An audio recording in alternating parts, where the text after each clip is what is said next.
Alright everyone, welcome back to my Devil May Cry 5 S-Rank guide, and today I'm going to be helping you with mission 3. And before we start the mission, we're actually going to go and equip ourselves with a Ragtime and a Gerbera. And we're going to equip that on our second and third slots because we won't need it for the beginning of the mission. So for the first slot, just pick what you want. But for the second and third, you pick Ragtime and Gerbera. And then once you're done equipping yourself with those, you can start the mission. So lucky enough, this mission isn't too bad. It contains a pretty easy boss and doesn't have that much hard fights. So we should be alright here. So alright, we start the mission, and the first thing you're gonna see is that there's a platform there. You're gonna have to get on that, and we're gonna get introduced to a bunch of pyrobats. And they're not hard to kill or anything, but they do have this one attack where they shoot a laser at the ground and then aim it at you. And sometimes the depth of field might mess you up because you're gonna think that you dodged it, but then it's still gonna hit you.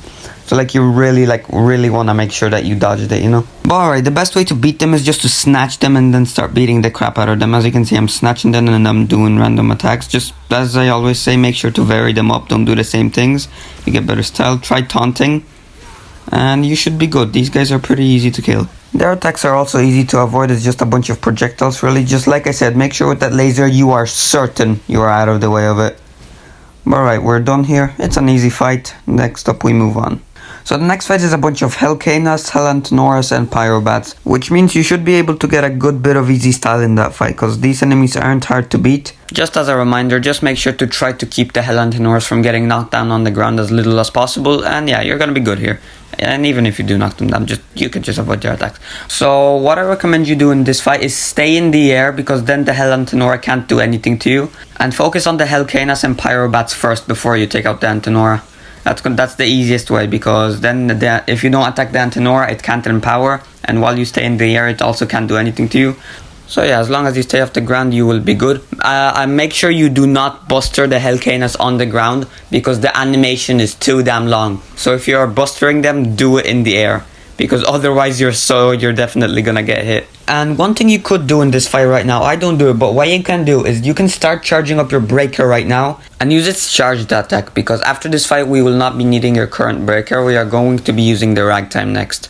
And what else you could try and do is you could also try jump cancelling your enemies here, because jump cancelling gives you a good bit of style, plus it also keeps you in the air for longer, meaning you can combo for longer and, you know, do different attacks. I take a couple of jabs at the Antanora here, and it's okay because I stay in the air when it empowers, so it can't do anything to me because the Antanora is useless when you're in the air. I accidentally buster it, but you know, that's alright, because any damage is good damage as long as then you avoid getting punished. And now I guess I should mention how dangerous enemies are in Devil Trigger, because first of all, look how much I'm railing on them and they're still not dying. On Son of Sparta, this fight would have probably been over by now. But here they're still devil triggered, so therefore I'm still kind of beating on them for a while. And also if you've tanked a hit, then you probably already know that they do a crap load of damage. So you definitely want to avoid getting hit while your enemies are in devil trigger. But to give you a confidence boost, Devil May Cry 3 is even harder. In 3, when the enemies devil trigger, they are even tankier and even more dangerous when they do. So in Devil May Cry 5 it's a lot easier. So just, you know, be glad that it's not as hard as it could have been. But on the plus side, when they devil trigger, you get to be on them for longer, meaning you get to earn more style, which is good. But alright, I'm pretty sure I'm almost done here with the fight. It took a while because, yeah. But alright, we're done here. So for a little bit, there isn't really much that happens, just a bit of navigation. So I speed up the gameplay for a bit until we get to the next point of interest. But now you can break your current arm, because next up we're gonna be using Ragtime here in a second. So what's gonna happen here is we're gonna break this piece of Clifot, and then there's a skippable fight here. It's a bunch of riots and you do not have to fight them, so just avoid them and run to the next piece of Clifot. Do a few triple jumps if you want to be certain that you avoid them. I do them right here. And they should not be able to catch up to you. You should be good. You should just be able to run to the blood clot and, you know, be alright. So then you want to break it, and then you want to continue moving on. And more enemies here will spawn, but you do not want to fight them either. You just want to avoid them. So just run into this room, break the blood clot, and start the mandatory fight.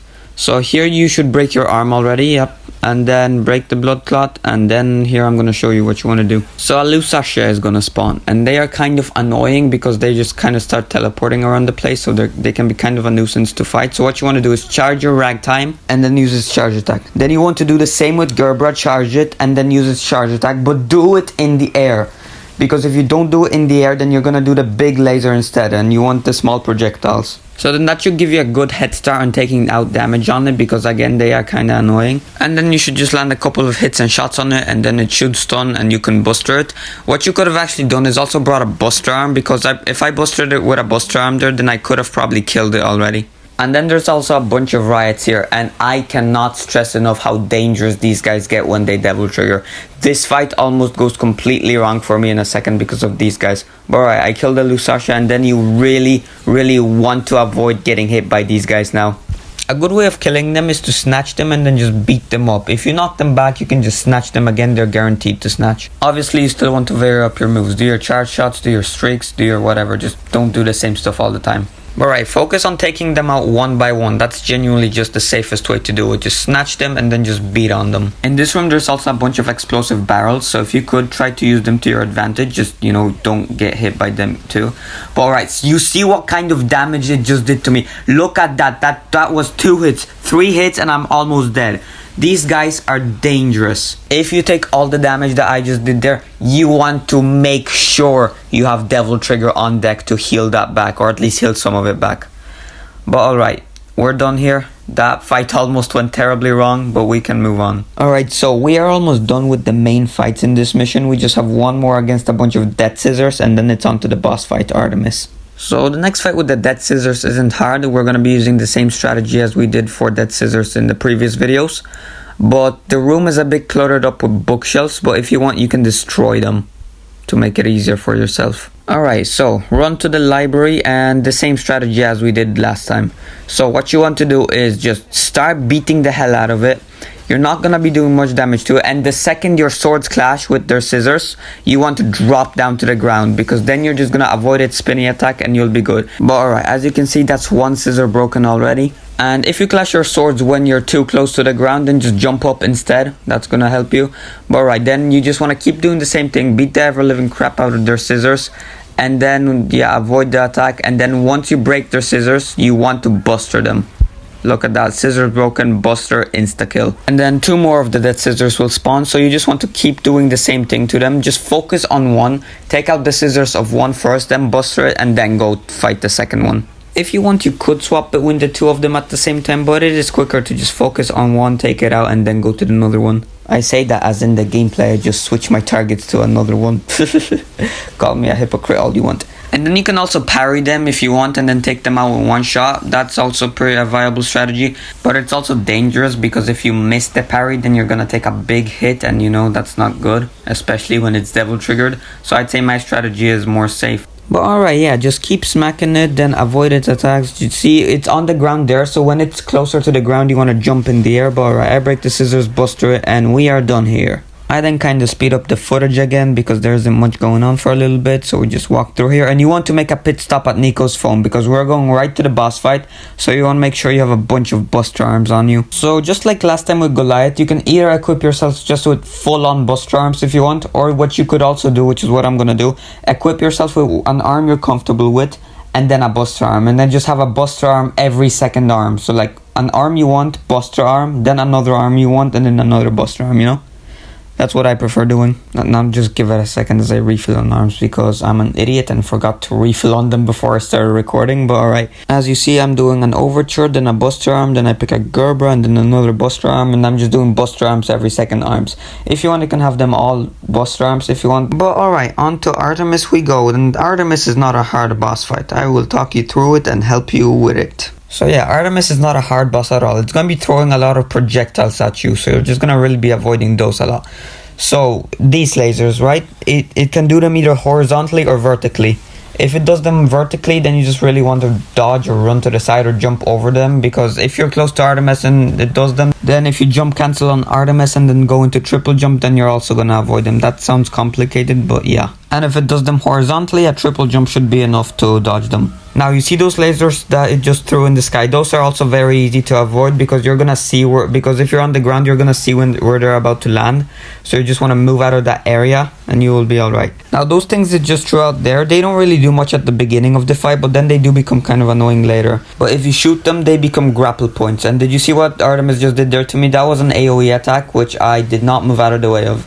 So when you're too close to it and you beat on it for too long, it's gonna try to like get you away from it by doing an AoE, so you want to move away from that. And as you can see, Artemis also has a charge attack here, so the best way to avoid it is literally to just triple jump and maybe taunt in the air. You are not going to get hit by that. But alright, now that I stunned it, I break my current arm and then I charge my buster arm, and then we just go wild on it. And look at the damage I'm doing. I would have never done this much damage with a normal buster, so that's why you always want to have a charged buster arm at the ready when you're fighting a boss fight. Now you see Artemis is going to try to go in the middle and do a charge attack where it's gonna charge and let out a powerful attack. And what you're supposed to do here is you're supposed to shoot up the things it throws out at you to create grapple points. But if you're good enough at jump cancelling, then you can just jump cancel Artemis and just go up with her that way, and you can just beat on her then. And then you smack Artemis until you stun it, which basically just gives you a free buster. So then you can do that, and this animation actually gives you a good chance to max out your 3 revs, so it's a good idea to press the exceed button a bunch when you're doing this buster animation. So you'll take off a big chunk of damage, not as big now because the Artemis is devil triggered, but still a decent chunk. Then you obviously want to watch out for the charge attack. And when Artemis backs away from you and you're chasing it down, it's a good idea to let out some charge shots because you're going to do some decent damage while chasing her down. There's the AoE. This time I managed to avoid it. Make sure you do too, because otherwise now especially when she's devil triggered, she's going to do massive damage to you now. I didn't avoid it this time. But here now, Artemis is pretty far away from you, so instead of just running towards her, you could also just throw out a bunch of charge shots. Now you want to watch out for those grapple thingies now, because they can actually hurt you now. So you either want to shoot them off right now or just avoid them, or try to avoid them as best as you can. And as you can see, she does the AoE again. She's going to do it very often when you're close up to her, so you just really want to watch out for that. Then there's the charge attack again. Then like I said, just triple jump in the air and maybe taunt, and you will definitely be fine. And just keep doing that until it stops doing it. And yeah, and you should be fine here. Just keep beating on the boss and we're almost done here. Now you see this, Artemis is also going to do a big laser, and there are actually 2 ways you can avoid this. You can just double jump, triple jump in the air and you'll be fine. Just stay in the air. Or you can go behind Artemis and start being on her, because you are going to be completely safe from the laser as long as you're behind Artemis. It will not hit you at all. Now these little projectiles can be a bit of a nuisance, so just shoot them off with your gun and you'll be fine that way. Then just avoid the lasers like I just failed to do there.